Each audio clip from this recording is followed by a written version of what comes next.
a dialogar acerca de los cambios de la capacitación y aprendizaje remotos. No todos hemos hecho la transición efectiva al entorno digital. Así que para que haya inclusión y apoyo, debemos aunar esfuerzos. Y debo admitir que en Alemania, igual que en otros países, hay quienes están rezagados. Profesores y alumnos carecen de las habilidades para conceptualizar cursos en forma significativa o para utilizar las herramientas digitales, las videoconferencias. Es un gran desafío y se requiere más esfuerzo para crear una comunidad en línea de una forma que promueva la concentración y la confianza. La especialidad de TVET es que muchísimo debe incorporar del trabajo manual y gran actividad, y es un área muy difícil de transportarse al aprendizaje virtual. También la cuestión de las pantallas. Todos pasamos todo el día enfrente de una pantalla. La pantalla genera barreras para el aprendizaje y para la enseñanza, especialmente para las y los profesores que no están familiarizados con el mundo digital. Necesitan más apoyo. También los estudiantes necesitan cariño, una atmósfera de cuidado y se distraen fácilmente, especialmente aquellos estudiantes que tienen necesidades especiales, quienes tienen baja capacidad de lectoescritura, tal vez van a sentirse aún más rezagados. Hay que escuchar a alumnos y a maestros al mismo tiempo y hay que entender sus retos a nivel individual y también comprender cuáles pueden ser las soluciones que les funcionen más en el futuro. ¿Qué hay que tener en cuenta? Yo creo que para que tengamos inclusión debemos enfocarnos en nuevas pedagogías que sean incluyentes, lo cual requiere mucho más esfuerzo que solamente proveer de una infraestructura digital, porque también ahora se requiere más flexibilidad y también tener en mente las nuevas posibilidades metodológicas para que tengamos más opciones. Y también hay que incorporar la responsabilidad individual. Hay que aumentar la autoconfianza. No debemos sentirnos perdidos en el mundo virtual. Por eso el diseño centrado en el estudiante es lo que necesitamos. Por eso nos enfocamos en los intereses y habilidades de los estudiantes para incorporar diferentes ritmos de aprendizaje y estilos. Muchos modelos de aprendizaje híbrido son los que justamente están en boga actualmente, lo cual requiere una combinación de aprendizaje asíncrono para que de todas maneras podamos trabajar juntos, y debe haber un acompañamiento en casa porque es sumamente importante. Las buenas noticias es que ya contamos con varias herramientas disponibles para este tipo de aprendizaje. Por ejemplo, Atingi, la iniciativa africana que ofrece recursos de aprendizaje gratuito a estudiantes, a profesores, a personas que están estudiando para que haya una comprensión cabal de las iniciativas. Este apoyo suele ser subestimado. Las estructuras son necesarias para que pueda haber autorregulación en el aprendizaje, un intercambio de ideas o que haya también una forma colaborativa de encontrar soluciones. Exploremos las oportunidades en TV digital, incluyendo las posibilidades que hoy se nos abren, porque puede ser una gran manera de garantizar que TVET vaya creciendo dentro de esta crisis, incluso para que podamos tener un cambio en el futuro para el aprendizaje. Damas y caballeros, participantes, quisiera conocer las prácticas tan interesantes y las conversaciones que se van a dar sobre los distintos abordajes del webinar de hoy. Espero que sea un evento sumamente interesante y exitoso. Muchas gracias. Gracias, Janet, por abrir nuestro webinar y por darnos un gran marco de discusión. Siempre es un gusto contar con usted. Muchísimas gracias. Ahora llegó el momento de la discusión, la parte principal del webinar. Nuevamente voy a presentarles a Melvi Jansson, nuestra moderadora. Tal vez la recuerdan de la vez anterior. Ella está en Finlandia. Ella es de Omnia Education Partnerships, la red de educación Omnia. Tenemos aquí a la directora general, Mervi. Gracias, Jans. Es un gusto darle la bienvenida a las y los participantes, a las panelistas que van a hablar sobre un tema tan interesante. Van a hablar sobre la experiencia en línea y los aspectos sociales del aprendizaje digital en TVET. Pero antes de comenzar el panel, quisiera que analicemos las funciones para este webinar porque quiero que todo el mundo se sienta bien con lo que vamos a hacer. Como ven, hay una ventana de chat. También hay un cuadro de preguntas y respuestas y tenemos la interpretación. Si tienen alguna pregunta para UNESCO, UNEVOC o para las panelistas, por favor, utilicen la ventana de preguntas y respuestas, porque tendremos al personal de UNESCO UNEVOC atento durante el webinario. Claro que a través del chat pueden compartir información y mandarle links a los demás participantes. Noté que había un comentario. Decían que la interpretación al español no estaba bien. Si es que hubiera algún problema, por favor, anótenlo en el chat y con todo gusto les vamos a ayudar con los aspectos técnicos. Ahora vamos a pasar con nuestras panelistas y voy a comenzar con Denise. Hola, buenos días o buenas tardes, bonjour, bonsoir, good morning, good afternoon. Es un gran placer estar con ustedes el día de hoy. Soy Denise Amiot, presidente y directora general de Colleges and Institute Canada. Es una asociación nacional que abarca a todas las CEGEPs, a las universidades, a los institutos. De hecho, son 15 universidades que también brindan capacitación TVET. Muchísimas gracias. Es un gusto estar con ustedes. Muchas gracias, Denise. El gusto es nuestro. Yanni, ¿quisiera presentarse? Muchas gracias. Hola, buenas noches desde donde yo estoy. Soy Yanni Guman de Finlandia. Trabajo en el Centro de Evaluación de la Educación finlandés. Estamos a cargo de la evaluación externa de la educación en Finlandia. FINEC, mi institución, realiza evaluaciones en todos los niveles de la educación, desde la educación temprana a la educación superior. Soy el consejero de evaluaciones y justamente me encargo de darle lectura a los proyectos de evaluación, especialmente relacionados con TVET. Me da muchísimo gusto estar aquí con ustedes en este webinar. Muchas gracias. Gracias, Yanni. El gusto es nuestro. Sibu Siso, ¿quisiera presentarse? Claro que sí, muchísimas gracias. Me llamo Sibu Siso Moyo. Sé que, bueno, aquí en Sudáfrica es de tarde, pero me parece que en algunos lugares es de mañana, en otros lugares de noche. Les saludo y, bueno, repito, mi nombre es Sibu Siso Moyo. Soy vicedirectoras de participación, innovación e investigación de la Universidad Tecnológica de Durban. Tenemos una red en nuestra región y trabajo también con la red y con ONGs. Yo soy matemática, así que claro que me interesa apoyarles a los alumnos en el aprendizaje de matemática y de ciencias. Quisiera que a partir de este webinar podamos comprender las experiencias mutuas, porque yo sé que nuestros contextos son muy diferentes y hay mucho que aprender aquí. Gracias. Gracias, Sibu Siso.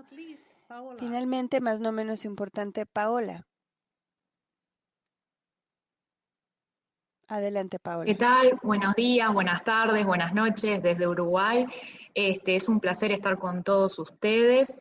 Me presento, mi nombre es Paola Vilar, soy en primer lugar profesora de literatura y de idioma español, especialista en dificultades de aprendizaje y en tecnología educativa.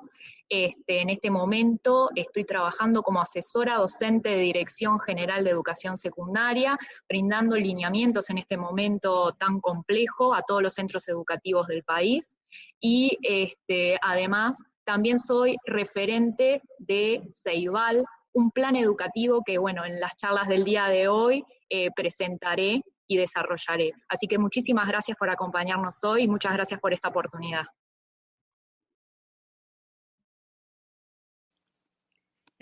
Muchísimas gracias a usted, Paola. De nuevo, bienvenidas, bienvenido a nuestros panelistas. Y tenemos un quinto panelista virtual.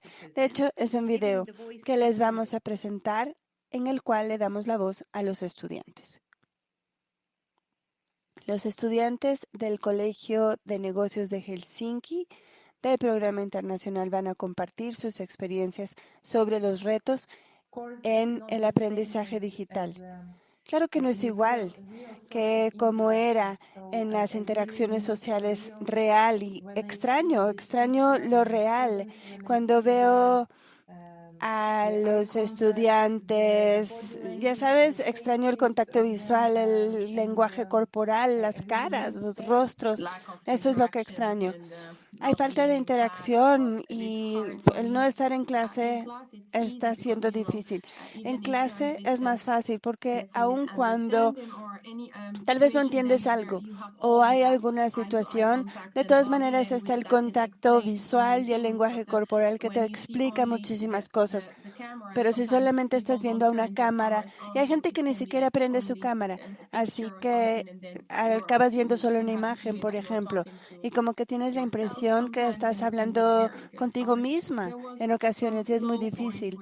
También hubo puntos en ese tiempo en que me sentí poco motivada, pero como que hay que lidiar con la situación y encontrar otras soluciones para cumplir las tareas y todo. A veces me siento muy solo cuando estoy en casa y al no poder comunicarme con mis compañeros, con mis profesores, yo diría que el aspecto negativo es que como nuestro grupo empecé clases remotas desde el principio, así que no conozco a mis compañeros y ha sido difícil contactar al profesor cuando tengo algún problema, especialmente con los deberes, con las tareas de casa. En clase como que es muchísimo más fácil hacer alguna pregunta, pero si es una tarea y hay algún obstáculo, pues no puedo contactar a mi profesor y a veces no tienen tiempo para ayudarme. ¿Cómo podemos alentar y dar apoyo? En clases a veces nos hacen preguntas, pero a veces también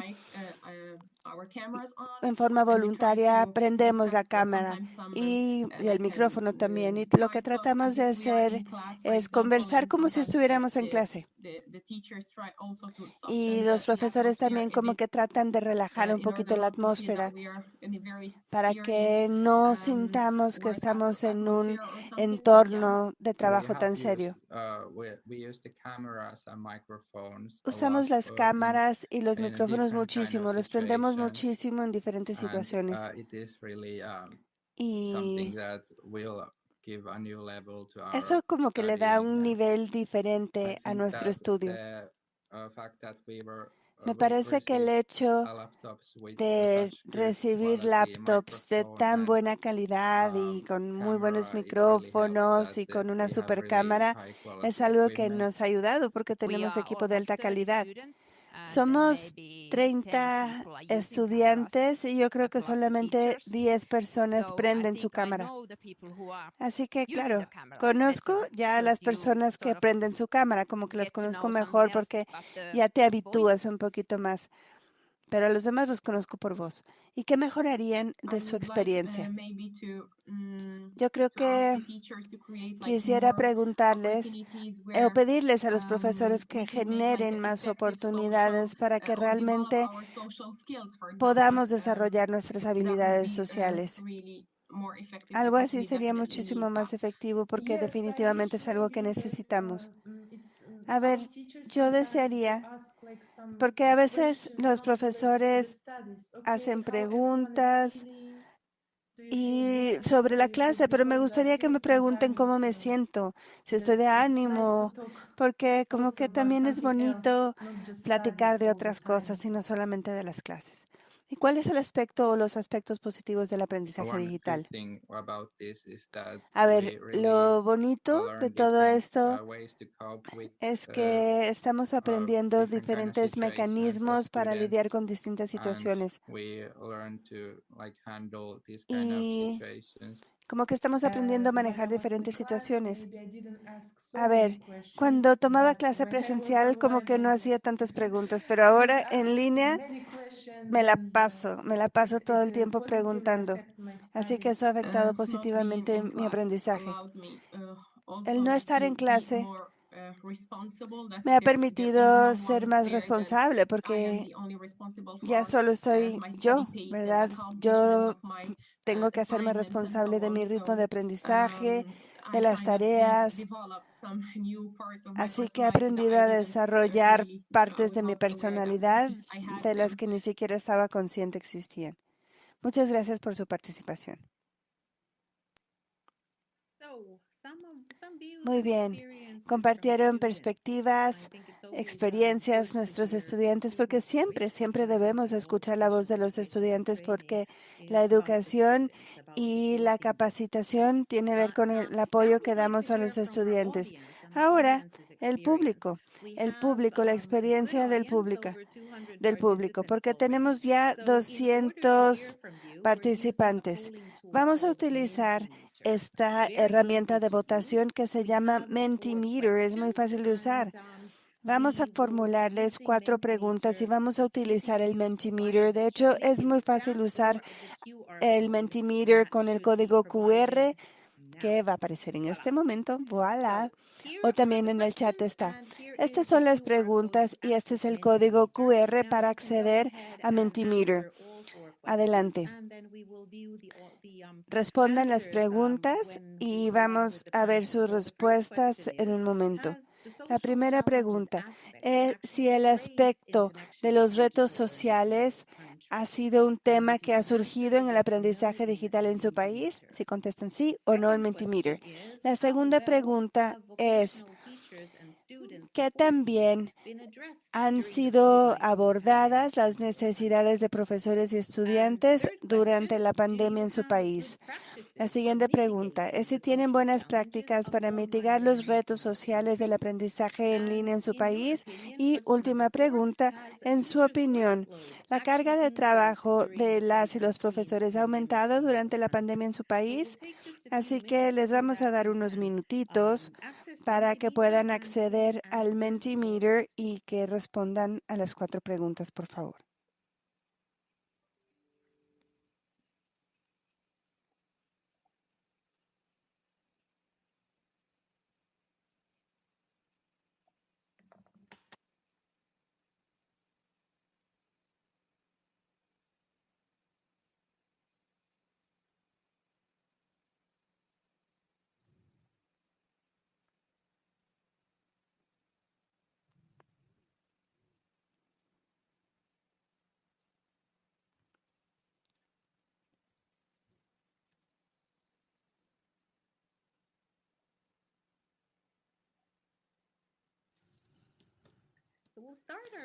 Ya podemos empezar el panel. Vamos a hablar acerca de los desafíos sociales. Antes de cederle el micrófono a nuestras panelistas, vamos a ver los resultados de la primera pregunta que se les formuló a través del Mentimeter. Al parecer, los retos sociales sí han surgido en varios países. El 80% del público comenta que sí, este aspecto ha sido comentado. Y ahora le voy a dar el micrófono a Sibu Siso.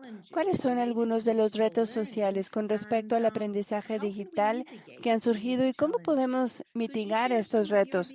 ¿Podría compartir sus experiencias? Please. Thank you so much. And it's also good to see what other colleagues are saying around this. Qué interesante ver lo que están diciendo. En el contexto sudafricano, cuando hablamos de los retos sociales, lo primero que me viene a la mente, de acuerdo con mi experiencia, al tener, he trabajado con diferentes escuelas en el sector TVET, es el tema de la división digital, de la brecha digital. Muchos de nuestros alumnos, por lo menos la mayoría de ellos, vienen de familias que no gozan de privilegios y les ha costado mucho trabajo tener acceso a lo básico que damos por hecho en otros contextos. Por ejemplo, tal vez tienen su laptop, su dispositivo, tienen datos, pero no hay buena conexión, no hay buena conectividad por la infraestructura de su región. Así que en ciertos casos se trata de acceso a lo básico, a la conexión, pero también hay quienes carecen de buenos dispositivos. Lo que hemos notado es que la inseguridad que sienten, porque piensan, a ver, si no tengo el dispositivo, pues ¿cómo voy a acceder al material de aprendizaje? Eso por una parte. Por la otra, ya tengo el dispositivo, pero ¿en dónde me voy a conectar? ¿Dónde va a haber conectividad? Así que lo que queremos hacer es regresar a los alumnos, incluso con tasas altas de contagio aún, pero queremos reabrir las escuelas porque los alumnos necesitan acceso. La infraestructura de sistemas no es igual en todo el país y también han surgido temas de aislamiento. Los alumnos sienten que están trabajando en silos o que no reciben el apoyo necesario.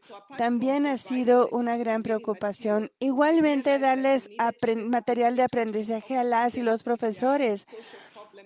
No sabemos cómo ayudar a los alumnos con los problemas sociales o con otras experiencias. Hay alumnos cuyas familias se han enfrentado a pérdidas significativas durante la pandemia y todo esto afecta su educación. Así que claro que estamos preocupados.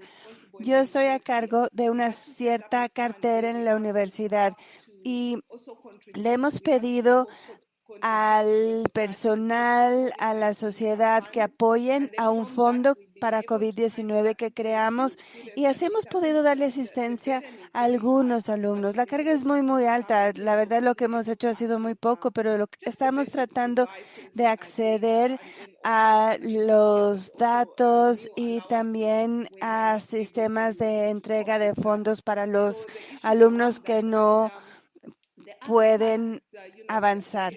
Pero también está la sensación de inseguridad que perciben, el no saber exactamente qué les depara el futuro. Es algo que ha afectado a los alumnos.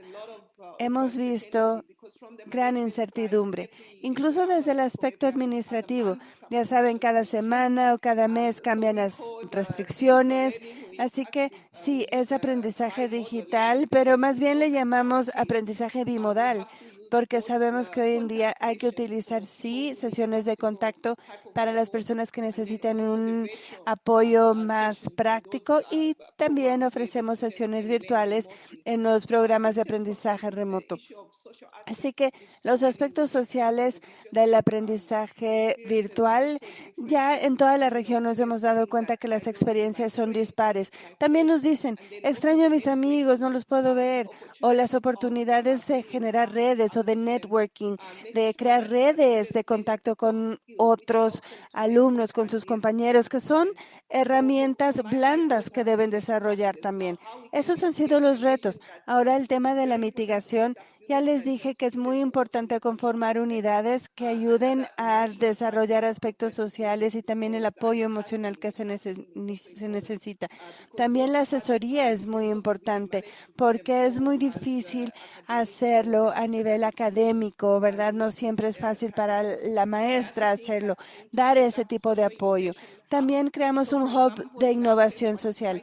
En nuestro caso, lo que tratamos de hacer es también distraer a los alumnos del trabajo en la escuela. Así que estamos uniéndolos en una red de emprendedores. A través de los hubs de innovación social pueden identificar un problema social que les aqueja como grupo y como grupo tratan de encontrar una solución.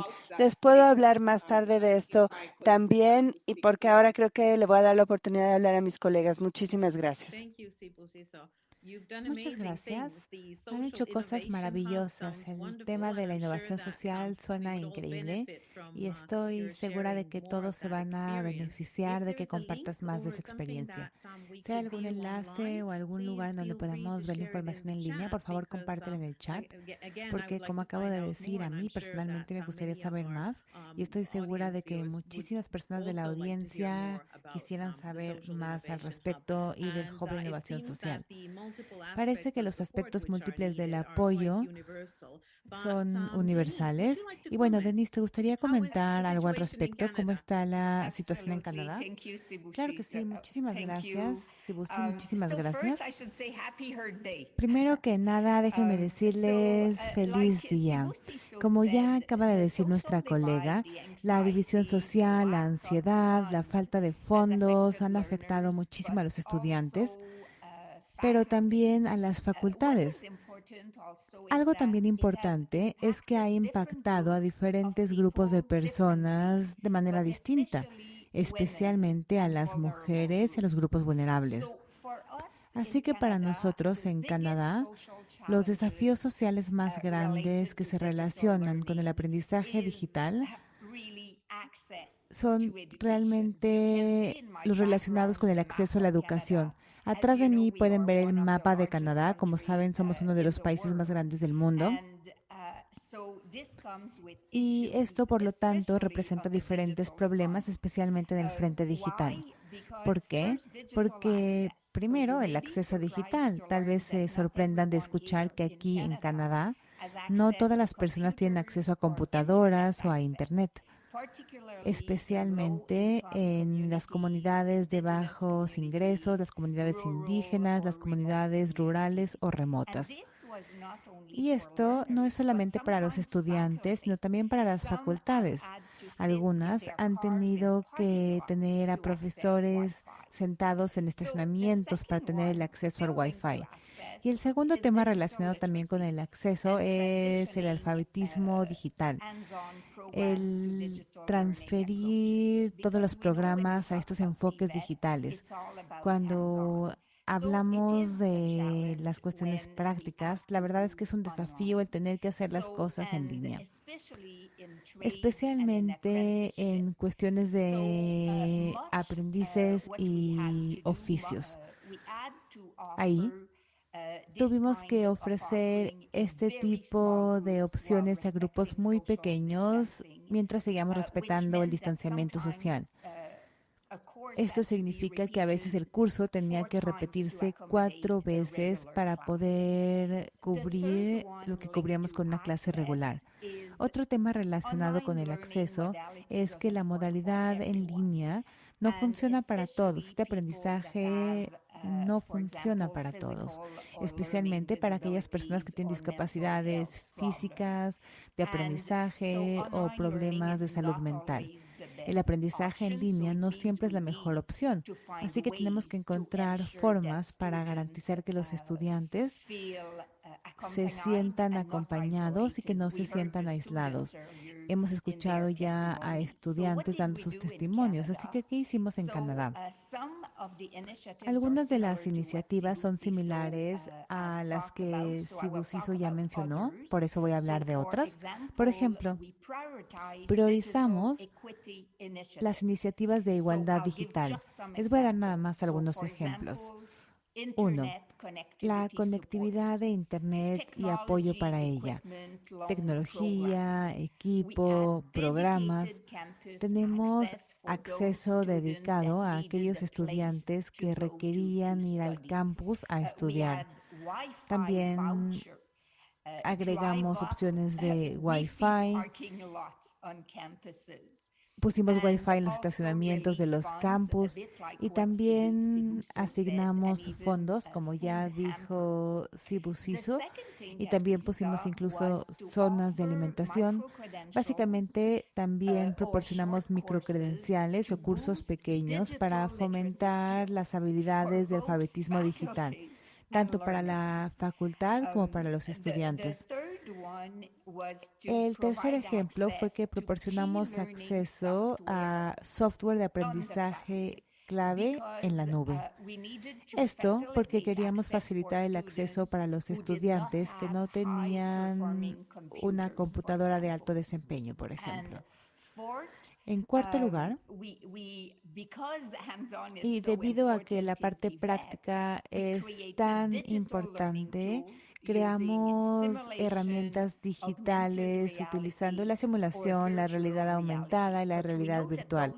Pero sabemos que estas opciones son caras, así que mi propia asociación está desarrollando actualmente con nuestros miembros estas herramientas de realidad aumentada y virtual en diferentes profesiones, y estas herramientas estarán disponibles para todos nuestros miembros. Y el último ejemplo del que quiero hablar, porque algunos de los estudiantes, bueno, no estudiantes, sino, de hecho, ya estaba hablando de eso antes. Lo que hicimos fue que ofrecimos counseling a nivel virtual, mentores a nivel virtual y grupos de apoyo para estudiantes que estaban con problemas. En nuestro país, por ejemplo, los líderes indígenas juegan un papel muy importante para las comunidades indígenas. Así que tuvimos que enseñarle a mucha gente mayor indígena a utilizar el Zoom para poder apoyar a los estudiantes. Y eso es lo que quería decir. Muchas gracias. Definitivamente suena a que tienen muchísimos enfoques y herramientas y todo lo que se necesita para apoyar a los estudiantes y el aprendizaje, cosa que es maravillosa. Yo sé que en Finlandia también tenemos estudiantes con necesidades especiales que han venido al campus en grupos pequeños y también la realidad virtual ha sido un tema explorado.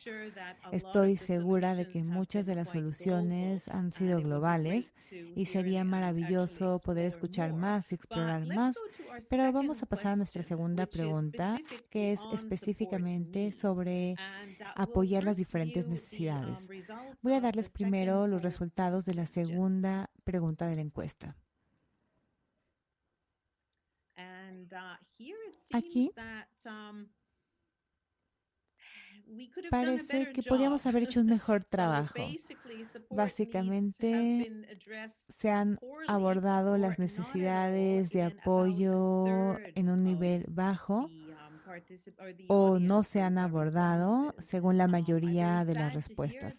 La verdad es que me da tristeza escucharlo. Por supuesto que la situación nos tomó a todos por sorpresa y no tenemos excusas, tenemos que simplemente intentar más, aprender los unos de los otros y ver qué es lo que podemos hacer mejor en el futuro.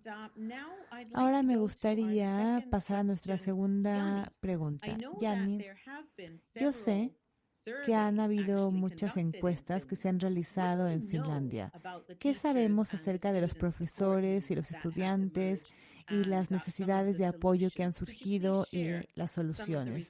¿Podrías compartirnos algunos de los resultados? Sí, claro que sí. Muchas gracias. Hace como un año, en Finlandia, las instituciones educativas empezaron a ofrecer aprendizaje a distancia y la educación presencial se suspendió. La verdad es que esto ocurrió en muchos países del mundo. Mi organización realizó un proyecto de evaluación entre marzo de 2020 y enero de 2021. Este proyecto de evaluación cubría todos los niveles de educación y les voy a describir algunos de los resultados que obtuvimos. De hecho, realizamos una encuesta para los estudiantes y para los profesores y para los proveedores de educación.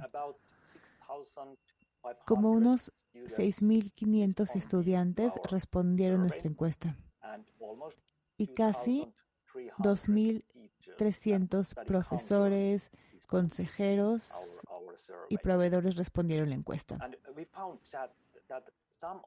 Vimos que algunos de los estudiantes tenían problemas en cuanto al equipo. No tenían, por ejemplo, una computadora o no tenían buena conexión a Internet. Pero la mayoría de los estudiantes tenía equipo suficiente y no había problema en cuanto a este respecto.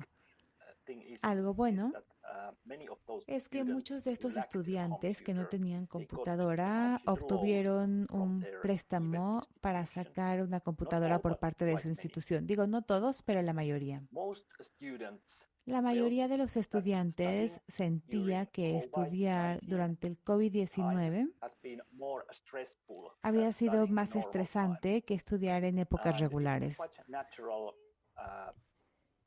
Y es natural que este sea el caso. Pero un cuarto de los estudiantes tuvo muchos problemas en sus estudios debido a las circunstancias causadas por COVID-19. Estos estudiantes, como les digo, tenían problemas, los cuales se iban acumulando. Quiere decir que eran muchos problemas ocurriendo a la vez. Tenían problemas relacionados con motivación, estrés, progreso en sus estudios, etc. Algunos se sentían solos y no sentían apoyo. Estos estudiantes sentían que sus habilidades no estaban siendo suficientes para el aprendizaje en línea y los estudiantes sentían que no estaban obteniendo suficiente apoyo y orientación durante este periodo. Lo que se descubrió es que es muy importante ayudarle a esos estudiantes que tienen muchos problemas. Hay modelos y métodos que debemos utilizar para apoyar el bienestar de los estudiantes y que nos ayudan a reducir su estrés mental. Tenemos que seguir desarrollando dichos métodos y también es importante desarrollar las capacidades de aprendizaje de los estudiantes en todos los niveles. En Finlandia hemos desarrollado diferentes métodos, diferentes ambientes, que incluso algunos los teníamos antes de la época de COVID. Claro que las cosas cambiaron por el distanciamiento social, pero tenemos cierto conocimiento tecnológico, tenemos cierta experiencia, pero la verdad es que con COVID tuvimos que cambiar la forma de enseñar, tuvimos que aplicar el distanciamiento social. Y es importante que los estudiantes se sientan que están acompañados, que se sientan apoyados, porque no hay interacción presencial ni interacción como la que solíamos tener antes.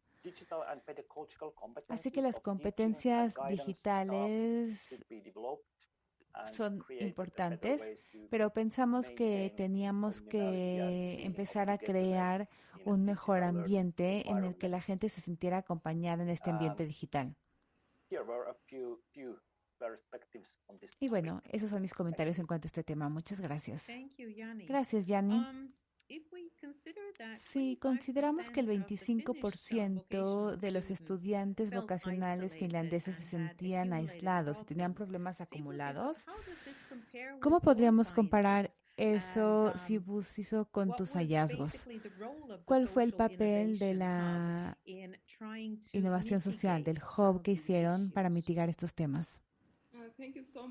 Muchas gracias por la pregunta y muchas gracias, Yanni, por tus comentarios, por compartir los resultados del estudio. Yo creo que es muy interesante hacer la comparación.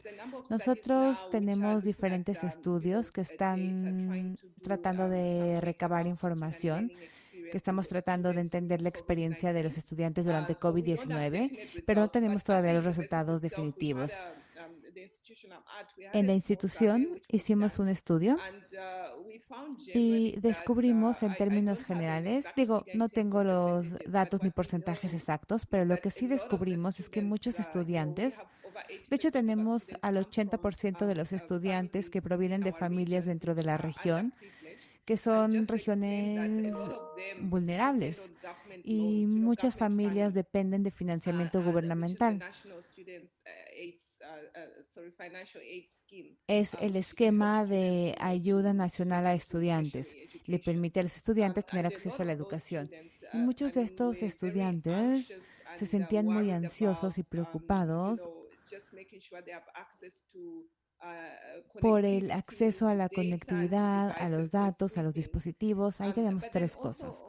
Pero además, en cuanto al aspecto social, hemos tenido casos en donde hemos visto que parte del estrés, y no sé cómo esté el tema en Finlandia, pero aquí mucho se traducía en protestas sociales y esas pueden ser muy violentas.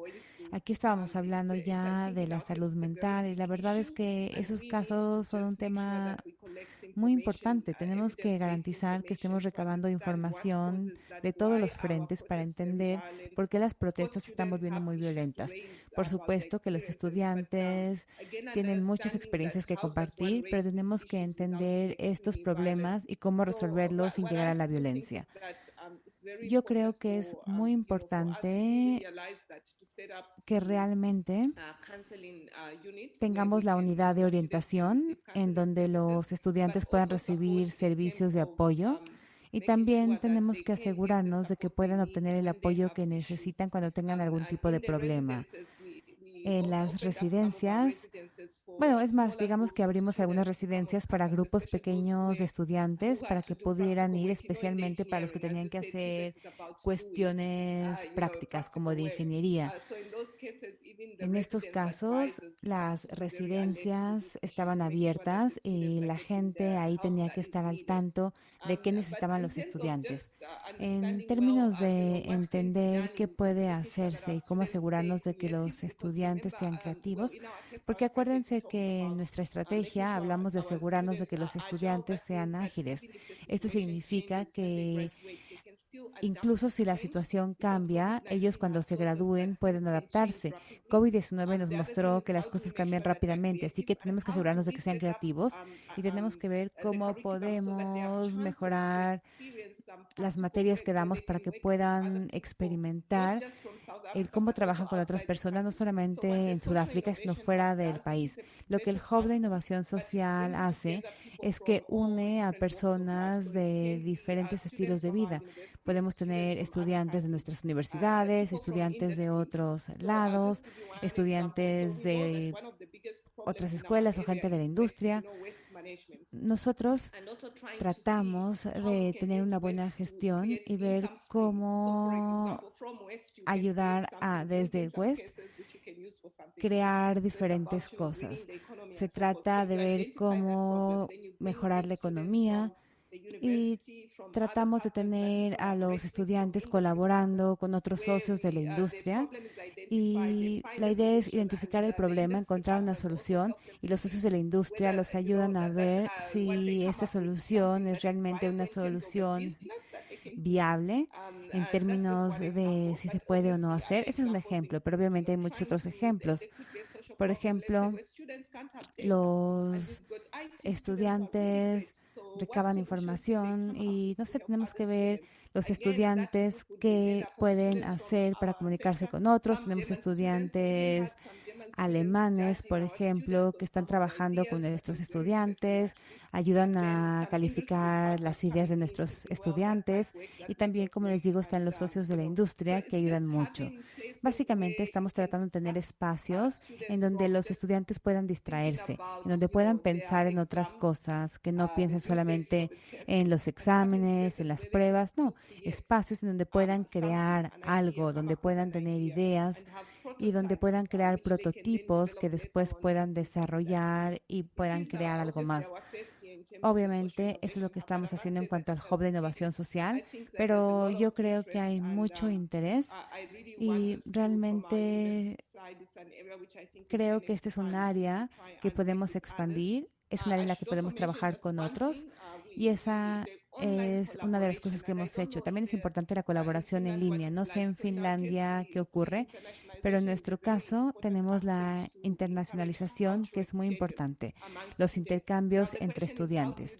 La pregunta es cómo podemos hacerlo durante COVID-19. No solamente decir cómo hacerlo de manera presencial, pero cómo promover, cómo dar las ideas, ahora que no se puede viajar. Por ejemplo, la colaboración en línea me permite tomar clase en Canadá, por ejemplo, y nos hemos dado cuenta que alumnos de diferentes salones o de diferentes grupos, cuando participan con otros países, se sienten más motivados. E incluso los reunimos, no solamente con estudiantes de su propia clase o de su país, sino con gente de otros lugares. Y también es importante para los académicos. Y ha sido súper útil para todos porque nos distrae incluso de la situación actual. Gracias, Sibusiso. Estoy totalmente de acuerdo. Esta alteración tan interesante, la creatividad y fomentar que los alumnos cambien de mentalidad hacia algo positivo y además que se den cuenta de todo lo que es posible para que puedan avanzar hacia el futuro del emprendimiento y de todo lo importante para poder instar a los alumnos y que entiendan que hay formas sencillas de mitigar los problemas de aislamiento y también la desesperanza incluso que sienten los alumnos jóvenes y también lo que sienten los alumnos. Así que es muy interesante. Ahora, si pensamos en el aislamiento en silos, de hecho es la tercera pregunta para el panel. Antes de pasar a la pregunta real, ¿qué les parece si ahora pasamos a la tercera pregunta de la votación y los resultados? La pregunta que formulamos fue si el público, si nuestros participantes están encontrando buenas prácticas para mitigar los retos sociales del aprendizaje en línea. El 57% dijo que no, el 43% dijo que sí. Significa que al menos la mitad tiene algo bueno que compartir y algo que nos va a servir para ir construyendo. Siempre siento que la verdadera innovación parte de crear soluciones o parchar las soluciones, porque tal vez una solución no funcione en otro país, pero todos podemos aprender, crear un punto de referencia y encontrar nuevas soluciones que funcionen en nuestro contexto. Así que si quisieran compartir algún link, por ejemplo, les invito a que lo hagan en el chat y claro que siempre pueden contactar a UNESCO UNEVOC después de esta sesión al compartir sus comentarios y UNESCO y muchas otras organizaciones comparten listas en todo momento de recursos, de contenido y de un montón de cosas.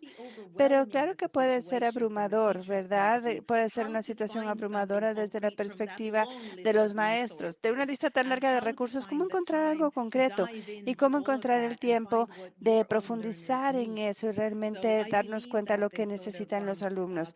Me parece que este tipo de aprendizaje comunitario entre maestro, alumno, las redes, porque ya sea un estudiante o maestro, de todas maneras necesitamos ese soporte social de formar parte de una comunidad. Y yo creo que las comunidades han sido muy útiles para apoyar a la gente en esta crisis. Ahora pasemos a la tercera pregunta. Paola, le voy a pedir a usted que comente cómo podemos garantizar que el aprendizaje no profundice estos silos de aislamiento. Hay buenas prácticas que quisiera compartir con nosotros y sé que tiene diapositivas, Paola. Adelante.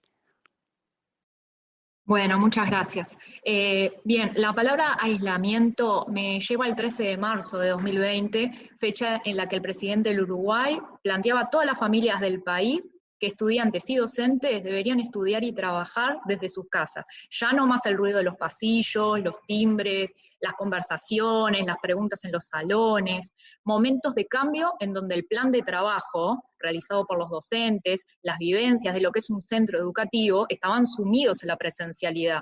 Sin embargo, las herramientas que muchas veces utilizaban los docentes en sus clases y los estudiantes tuvieron una nueva función, el medio para continuar comunicándonos y aprendiendo. Las plataformas, las videoconferencias, los muros interactivos establecieron puentes invisibles que unían a todos los integrantes de los centros educativos, familia, funcionarios docentes y no docentes, y a sus estudiantes. Muchos fueron los factores que promovieron el vínculo y la continuidad educativa. Uno de ellos fue el Plan Ceibal. Es una adaptación del programa Una laptop por niño. Logró lo inmediato, que era que la mayoría de los estudiantes del país pudieran conectarse y no perder el vínculo pedagógico, al igual que los docentes, que también esa laptop era entregada a los docentes de ciclo básico. Este plan promovió que cada estudiante tuviera desde el nivel de primaria una laptop o tablet en donde trabajan desde ese nivel en la plataforma CREA. Además, el portal Uruguay Educa brindó también material multimedia, planes de trabajo para realizar en línea, para todos los subsistemas y cursos de capacitación para el nivel de secundaria.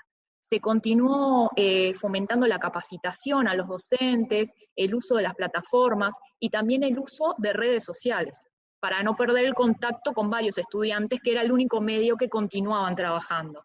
Pero, ¿qué hacer con los estudiantes que no podían conectarse? Bueno, desde la presidencia de la Administración Nacional de Educación Pública, se fomentó junto al Plan Ceibal formatos de televisivos transmedia para facilitar al estudiante la posibilidad de ver esos programas en televisión abierta, en donde se publicaban enlaces a recursos educativos abiertos para poder estudiar a través de una consigna. Por ejemplo, el programa se llamaba Bien Uruguayo, Tiempo de Aprender.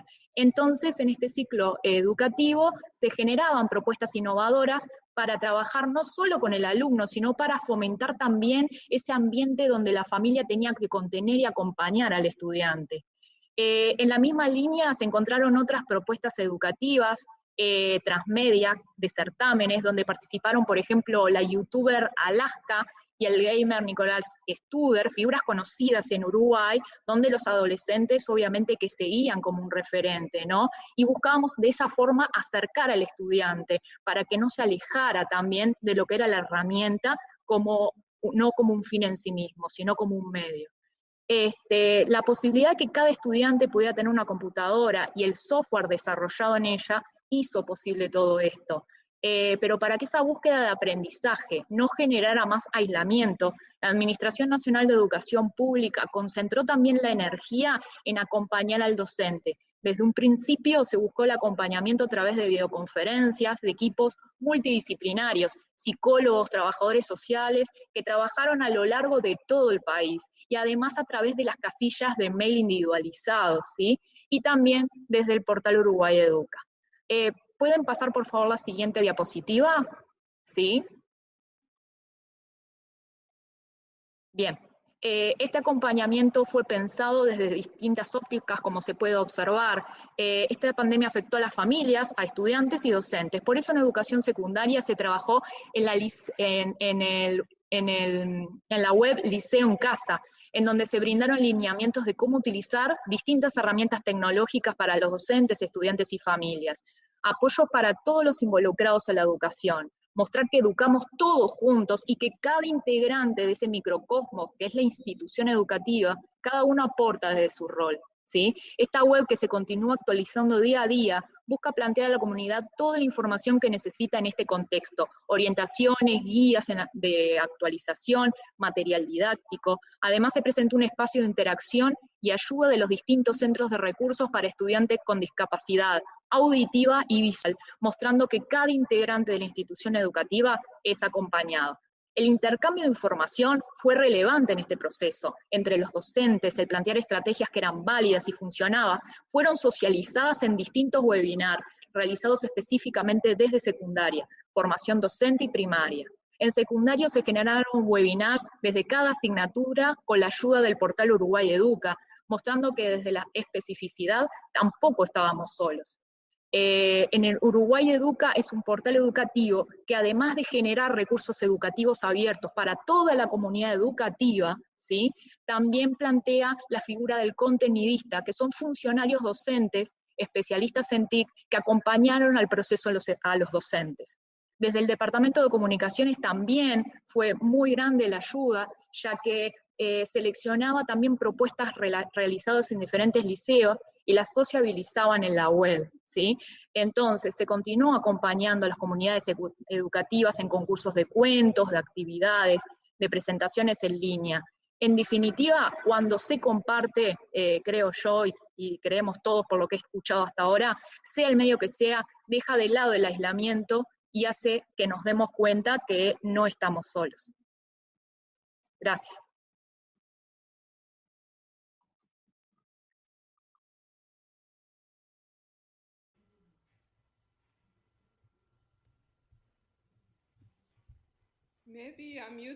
Parece que estás muteada porque no podemos escucharte. Discúlpenme. Estaba diciendo, Paola, suena maravilloso. Qué bueno que tiene una plataforma que definitivamente apoya a todos.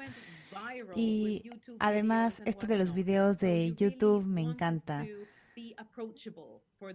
Es muy, muy bueno que puedan trabajar con todas las partes interesadas, con los profesores, con los padres, etcétera, para mantenerlo simple y para que la gente no tenga que ir de acá para allá. Tener una plataforma es algo muy bueno y es un enfoque muy tangible. Yomi, si tienes algún comentario, algo que te gustaría compartir en cuanto a al aislamiento y a los hilos. Muchas gracias, Paola. Gracias a ustedes.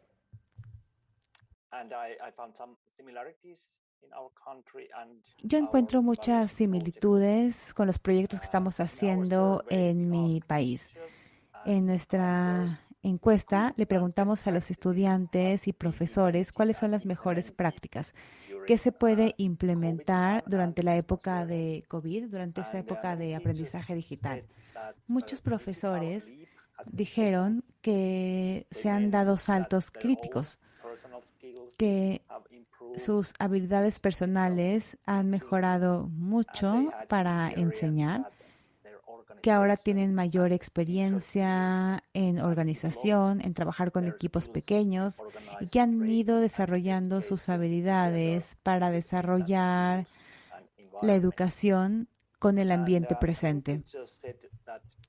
Muchos profesores dijeron que ahora tienen materiales de aprendizaje en línea que pueden ser utilizados también en el futuro.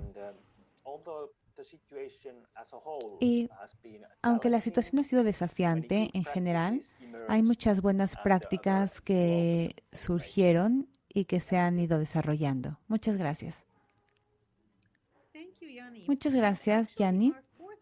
De hecho, nuestra cuarta pregunta tiene que ver con los niveles organizacionales y el apoyo referente. Podemos ver antes los resultados de la cuarta pregunta. De acuerdo con sus respuestas, ha habido un gran aumento en la carga de trabajo de los profesores. Y yo creo que este es un tema que tendremos que investigar para ver qué podemos hacer a futuro, para que si nos vuelve a agarrar de sorpresa una situación tan disruptiva, o si una situación que tenga un impacto tan disruptivo en nuestra vida diaria, en nuestro aprendizaje y enseñanza, entonces para ver qué podemos sacar de la crisis. Dada la información que tenemos ahora, si consideramos el apoyo organizacional, Denise, ¿cuál es tu experiencia? ¿Cómo las decisiones a nivel organizacional pueden reducir la carga de trabajo que parece que ha sido tremenda? ¿Cómo podemos hacer que nuestros estudiantes se sientan más cómodos, además con estos saltos que tuvimos que tomar? ¿Y qué podríamos llevarnos a futuro? Es una muy buena pregunta. De hecho, en el chat puedo ver que algunas personas están haciendo preguntas similares. Lo primero que hay que recordar es que el aprendizaje en línea no es nuevo para las universidades. Antes de la pandemia, muchas ya tenían una cultura de programas de aprendizaje en línea. ¿Qué es nuevo? Todos los programas tuvieron que hacer la transición. Ahora, todos tuvieron que hacerlo y además en un periodo de tiempo muy, muy corto. Nadie sabía que esto iba a pasar.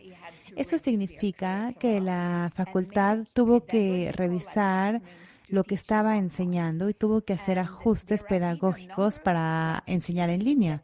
Han habido muchas estrategias que hemos estado viendo, por lo menos aquí en Canadá. De hecho, para ayudar a que los profesores reduzcan su carga de trabajo. Voy a organizar lo que hemos hecho en 4 categorías. Primero, lo que hicieron las instituciones. Retrasaron el inicio de los semestres de otoño e invierno 1 o 2 semanas. Esto le permitía a los instructores de la facultad a estar mejor preparados para la enseñanza en línea.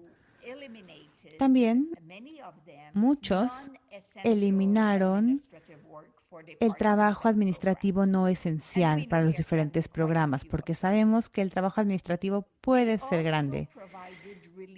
Proporcionaron también ayuda a muchos profesores para que a su vez ayudaran a sus colegas a desarrollar estrategias pedagógicas para la enseñanza en línea.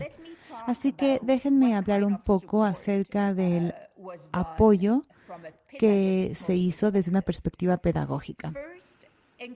Primero, fomentar a los profesores a enfocarse en la parte esencial de las competencias en los cursos y eliminar las redundancias. Aumentar el apoyo al desarrollo profesional de los profesores en lo que yo llamo una pedagogía en línea y en el uso de equipo, así como de software. Y varios crearon lo que aquí en Canadá llamamos enseñanza en facultad a nivel común.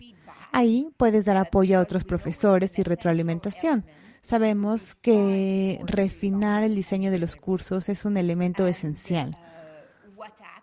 Lo que sucedió es que esto fomentó la creación de comunidades de práctica entre grandes grupos de la facultad.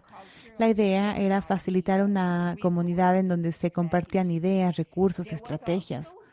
También se desarrolló una página web dedicada para los instructores. De esa manera, la gente tenía una misma plataforma a la que ir para ver ideas sobre el aprendizaje en línea.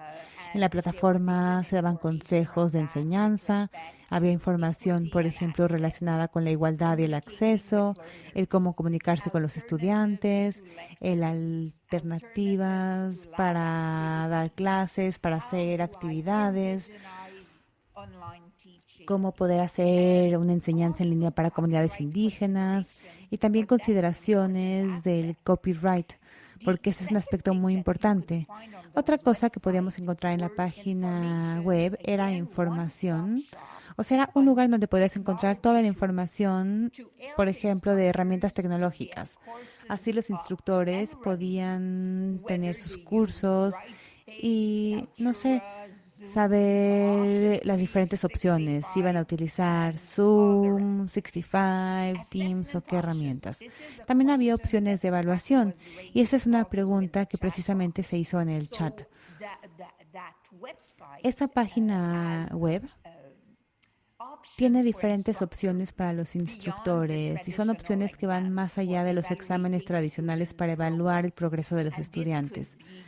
Esto podría ser, por ejemplo, cómo implementar pruebas, cómo hacer exámenes en línea, cómo garantizar que la persona que está contestando es realmente la que debe contestar. Y en esa página web también tenemos grabaciones, por ejemplo, sobre cómo hacer una clase de Zoom, cómo hacer los breakout rooms, los diferentes grupos en Zoom, cómo motivar a los estudiantes para que quieran prender su cámara y no para que pongan nada más la pantalla negra. También cómo hacer un aprendizaje activo en las clases remotas y muchos otros recursos. Y otra cosa que es importante que estaba mencionando era el apoyo desde el punto de vista pedagógico. También el apoyo para los programas técnicos, la parte práctica, como estaba diciendo Sibu Sisu y yo también. Este ha sido un gran desafío para pasar a la parte en línea, la parte práctica. Pero la gente ha sido creativa. Han hecho kits, por ejemplo, que le han mandado a los estudiantes para que puedan tener experiencia práctica.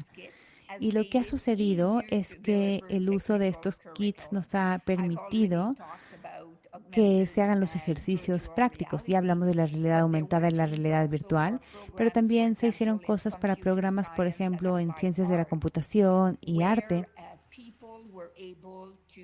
en donde la gente pudo tener acceso a equipo especializado y al software especializado para que pudieran tener más flexibilidad en la parte de la enseñanza. Y no puedo no hablar del bienestar. Como saben, mucho hablamos de los estudiantes, pero lo mismo aplica para la facultad de profesores. Tenemos también muchos problemas, todos se sienten con inseguridad, todos sienten ansiedad, los profesores tampoco saben qué esperar. Así que ha sido crítico para los instructores cuidarse a sí mismos. Y es importante que las organizaciones proporcionen los recursos necesarios para garantizar que los instructores y profesores estén cuidando. Todos sabemos que ha habido estrés y cuando hay estrés puede haber un impacto negativo en la parte física, social, emocional, psicológica. Muchas instituciones lo que hicieron fue que crearon o proporcionaron acceso a recursos de bienestar para el personal, incluyendo podcasts y videos de temas, por ejemplo, como psicología positiva, estrategias de bienestar, estrategias para dormir mejor, estrategias para crear una mentalidad positiva, estrategias para tener resiliencia, etcétera. Por lo tanto, podemos decir que se ha hecho mucho. No estoy diciendo que las cosas han sido perfectas, no, pero definitivamente podemos sentir mucha empatía por parte de las organizaciones y mucha voluntad para encontrar soluciones y para apoyarse los unos a los otros. Muchas gracias, Denise. Algunas de las buenas prácticas que mencionas son muy simples, ¿no? Hay que darle a la gente más tiempo, hay que abrir las orejas para escuchar su ansiedad, para escuchar lo que están diciendo. En realidad no es gran ciencia, es mantener las cosas simples y poder enfocarnos en lo que es importante. De esa manera, la gente se va a sentir apoyada, la gente se va a sentir entre colegas y habrá un apoyo para un desarrollo profesional, para que la gente sepa cómo utilizar las herramientas, cómo hacer las cosas. Y volvemos, esta parte realmente no es complicada. Paola, ¿te gustaría dar algún comentario al respecto? ¿Se parece esto a lo que ustedes hicieron en su organización o cuáles son las buenas prácticas en su país? Bueno, sí, hay muchas similitudes. Del año pasado a se aprendió mucho, se aprendió a trabajar en equipo, se aprendió a cuidar al otro. En primer lugar, se evidenció que la figura del docente, que en general es un rol que últimamente cumple varios, de guía, muchas veces de referente, se sumó el acompañar al estudiante en este proceso, en este contexto tan complejo, sumando las distintas situaciones que se viven en el hogar. Por eso, uno de los elementos más importantes fue plantear desde un comienzo un acompañamiento cuerpo a cuerpo al docente, junto a equipos multidisciplinarios, ayudando también en estrategias por varias situaciones que se pueden vivir en el aula en línea, con distintas guías que asesoran al docente. En el caso de secundaria, se evidenció que planteando propuestas, lineamientos claros desde un comienzo, brindaba tranquilidad al cuerpo docente. Legitimar la nueva propuesta educativa que se iba evidenciando según las nuevas necesidades que iban ocurriendo. Por eso, este año, en mi país, se elaboró una guía de educación bimodal, mixta o combinada para facilitar el trabajo del docente. Muchas veces los docentes indican, respondo WhatsApp hasta las 2 de la mañana, trabajo más ahora que en otros momentos, pero ante la nueva realidad es necesario mostrar un camino, ser acompañado, por ejemplo, por expertos en TIC en todo el momento. La idea es apoyar al cuerpo docente para plantear opciones de organización, por ejemplo, en cómo trabajar a distancia, cómo organizar trabajos que motiven al estudiante a trabajar en equipo, al intercambio, donde se plantee además, muy importante, que la videoconferencia no es la única herramienta para la educación en línea. Las plataformas educativas también una herramienta fundamental que planteando algunas orientaciones básicas facilitan al mismo tiempo el trabajo docente. Además en Uruguay, muy importante desde el punto de vista de organización, se trabajó con un grupo asesor pedagógico, un grupo de profesionales en la educación que creó documentos orientadores, ¿sí?, para cada momento importante del año, momentos de exámenes, de inspección de cada asignatura, cómo trabajar en las libretas digitales. Por eso, lo principal, ¿sí?, siempre fue la comunicación. Comunicación a través de la web institucional, planteando lineamientos claros, esos lineamientos enviarlos por mails institucionales también, y nunca perder el contacto, promoviendo también comunidades claves en espacios, por ejemplo, de intercambio en diferentes plataformas educativas. Definir desde un primer momento los roles en cada momento de la pandemia, adscriptos, psicólogos, trabajadores sociales, ¿qué deben hacer? ¿Sí? Además, se plantea siempre la necesidad del trabajo en equipo, sociabilizar las experiencias, generar consensos dentro de los grupos de cada disciplina en las instituciones educativas, ¿sí? Encontrando un camino todos juntos. Tener referentes claros también ayudó en estos momentos y sigue ayudando al cuerpo docente, ¿sí? Además de los roles específicos de los inspectores de cada asignatura que fueron acompañando el proceso de las salas.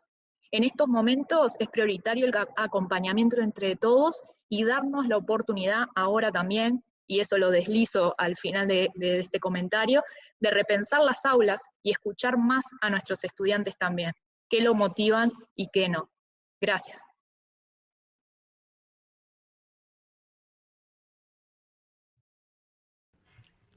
Muchas gracias, Paola.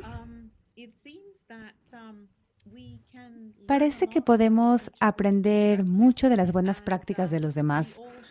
Todos compartimos el hecho de que tanto los estudiantes como los profesores tienen que ser vistos y escuchados como individuos, como gente. Gente que tiene sus propias preocupaciones, sus fortalezas, sus debilidades.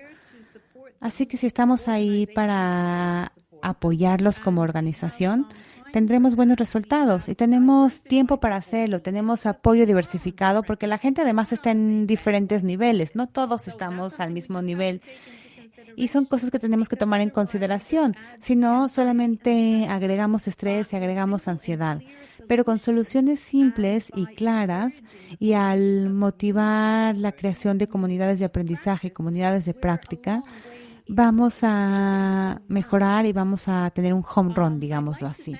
Me gustaría agradecerle mucho a los panelistas por toda su información y por esta conversación tan enriquecedora que tuvimos. Me gustaría hacer algunas de las preguntas que tenemos aquí por parte del chat. Tenemos algunos comentarios sobre que Tíbet se trata de un aprendizaje práctico. Entonces, ¿cómo podemos digitalizar esa experiencia? Otra pregunta que me gustaría hacer es sobre la calidad del aprendizaje digital, acerca de qué tan atractivo podemos hacerlo para los estudiantes para que no se sientan alejados y desmotivados. ¿A alguien le gustaría responder la pregunta de calidad? Y el cómo podemos digitalizar la parte práctica. Denise, ¿qué tal si tú nos comentas primero? Por supuesto. Al inicio de la pandemia, digo, claro, la primera semana estábamos todos de, por Dios, ¿qué hacemos? Nos teníamos que adaptar, pero llegó un punto en el que la gente dijo, tal vez sea la forma nueva de hacer las cosas. Y ¿saben qué? Los estudiantes dijeron, no hay forma, no va a ser la nueva forma porque nosotros queremos la interacción, queremos estar cara a cara. Lo que esto nos muestra es que el nuevo mundo ya no va a ser el mismo, no va a ser como era antes. Yo creo que fue Janet o tal vez, bueno, no sé quién, pero alguien habló acerca de lo síncrono y asíncrono. Le estamos pidiendo a los estudiantes en las universidades que nos digan qué es lo que quieren a futuro. Y muchos nos dicen que les gustaría tener una combinación, digamos que un modelo híbrido. Y esto es interesante en realidad. Significa que lo que estamos haciendo hoy es algo que podremos utilizar en el futuro. Para responder la pregunta, sabemos que cuando usas TVET, la mayoría de las cosas son prácticas. Hay partes que podemos hacer sin las manos, claro, pero hay muchas cosas que no. Sabemos que la realidad virtual y la realidad aumentada son parte de la solución, pero cuestan, y voy a dar la cantidad en dólares canadienses, una disculpa por eso, pero sabemos que de 5 a 10 minutos pueden costar de 15 a 25 mil dólares. Esto es muy costoso, especialmente si necesitas gran cantidad. Así que, ¿qué hicimos? En Canadá hicimos un estudio. Bueno, probablemente ya llevábamos 5 meses en la pandemia y dijimos, no, a ver, tenemos que encontrar una mejor forma porque no todos podemos reinventar la rueda. Hicimos una encuesta en el país y le preguntamos a la gente quién tenía esas herramientas. Y si las tenían, si estaban interesados en compartirlas. Y si fuéramos a desarrollar más herramientas, si estarían interesados en ayudarnos. ¿Y qué profesiones eran las que lo necesitaban más urgentemente? Identificamos 3 profesiones, de hecho, en el sector de la salud. No nos sorprende, ¿verdad? Porque el sector de la salud es bastante importante.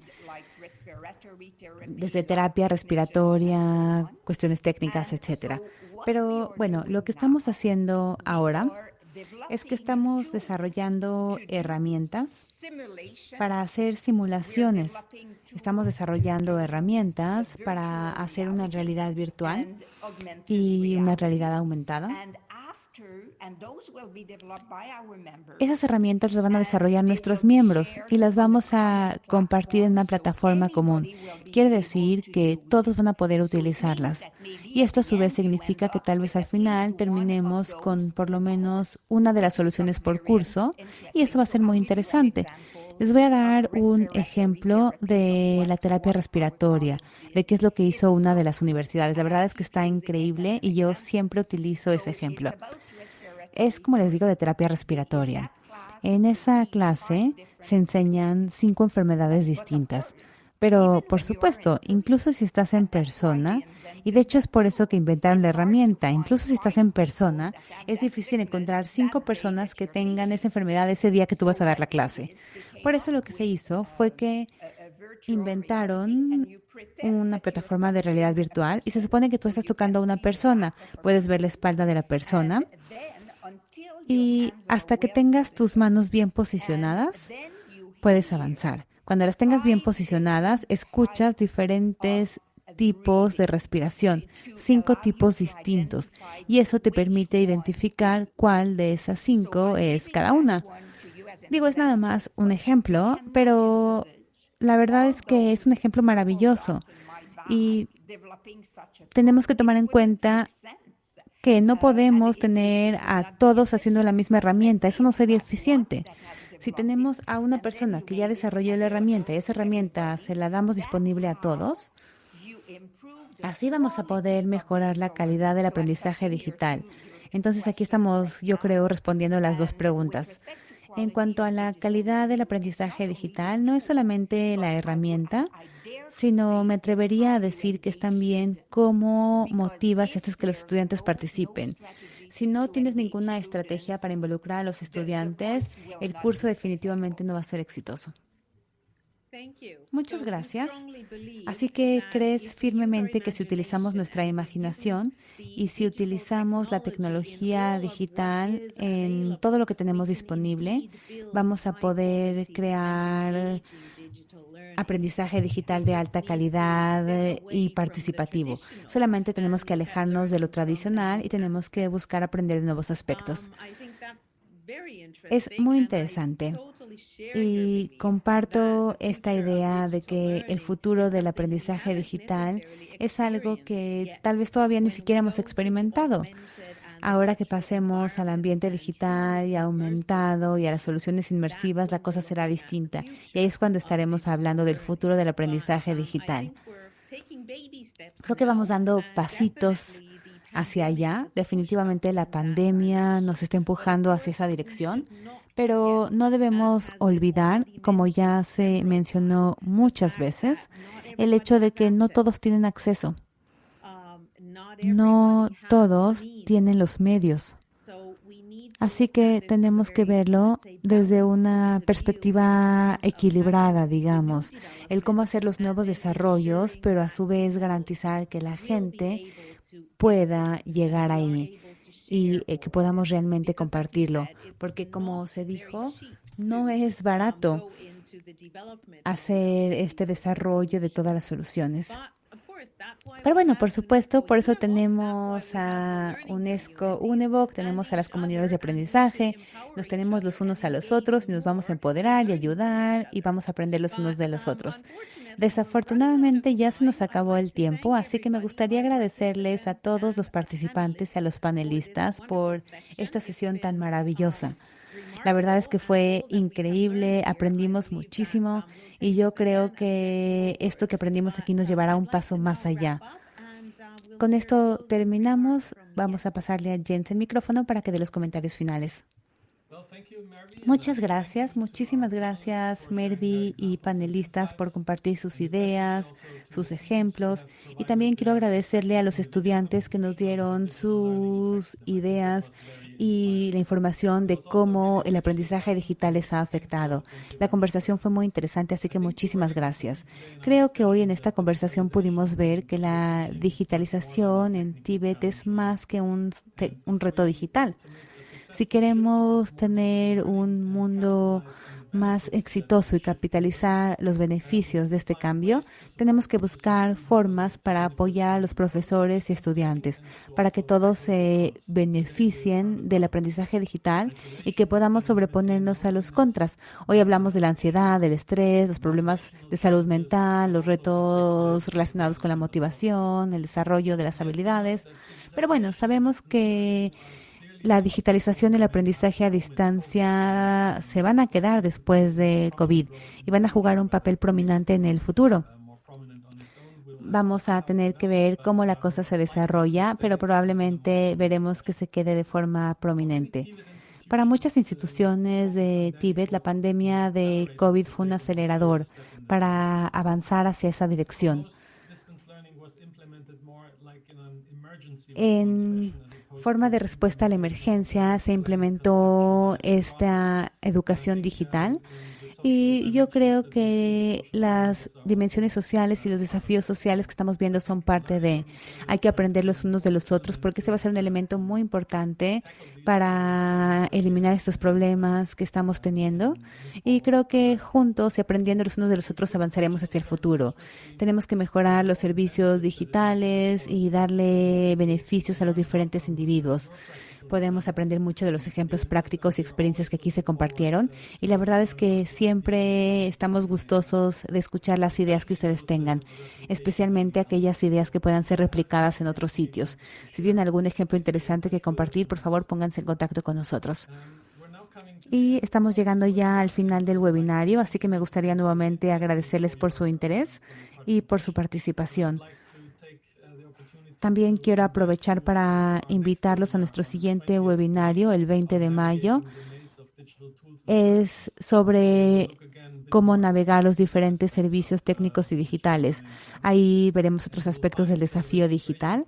El registro para el webinario está en la misma página en donde encontraron el enlace para el registro de este webinario. También quiero invitarlos a otra conferencia en línea que tendremos bajo el contexto del proyecto de Asia-Pacífico y Europa. Ahí hablaremos de diferentes competencias de Tíbet. Este va a ser el 27 y 28 de abril, la próxima semana. El enlace de registro lo pueden encontrar en la página web y mi colega lo acaba de poner en el chat. Así que será un gusto verlos muy pronto en cualquiera de las dos conferencias o eventos. Y otra vez, muchísimas gracias por haberse unido. Hasta luego.